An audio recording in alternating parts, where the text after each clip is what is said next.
Makin dikenal lewat peran Kinan Layangan Putus, ini deretan film yang dibintangi Putri Marino.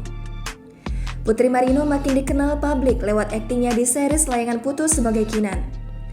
Layangan Putus mengisahkan tentang perselingkuhan yang terjadi dalam rumah tangga sepasang suami istri yang diperankan oleh Putri Marino sebagai Kinan, Reza Rahardian sebagai Aris, serta Anya Geraldine sebagai Lydia.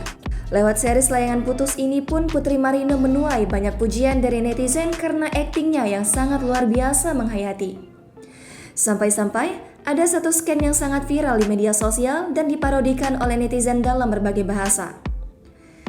Series Layangan Putus bukan merupakan proyek pertamanya di dunia akting. Putri Marino sudah sejak lama mewarnai layar kaca Indonesia. Berikut merupakan deretan film yang dibintangi oleh Putri Marino yang dirangkum dari berbagai sumber. 1. Posesif. Dibintangi oleh Putri Marino dan Adipati Dolken. Film ini dirilis pada tahun 2017 dan ditulis oleh Gina S. Nur yang juga berhasil lewat film 2 Garis Biru.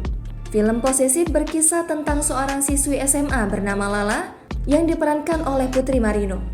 Lala juga merupakan atlet loncat indah yang dilatih oleh ayahnya sendiri. Lala menjalani hidupnya hanya bersama ayahnya yang sedikit mengekang, meskipun begitu Lala tidak keberatan. Lala bertemu dengan Yudis yang diperankan oleh Adipati Dolken di sekolah.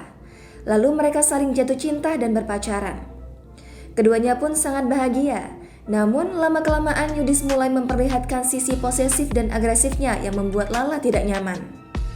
Film ini mendapat 10 nominasi pada Festival Film Indonesia dan memenangkan 3 penghargaan, yaitu Sutradara Terbaik, Aktris Terbaik, dan Aktor Pendukung Terbaik. 2. Lost Man Bobrotto. Film ini diadaptasi dari serial TVRI berjudul Lost Man.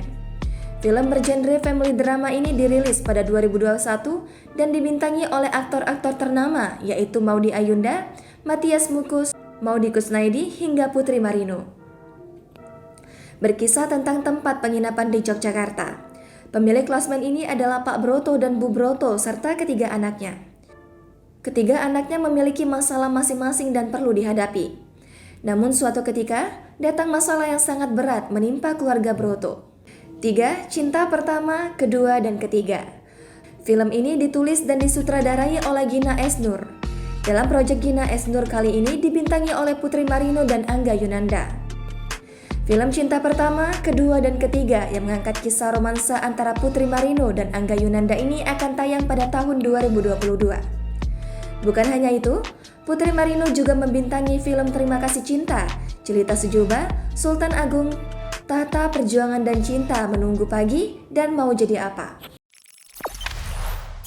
Jangan lupa subscribe, share, komen, dan like ya!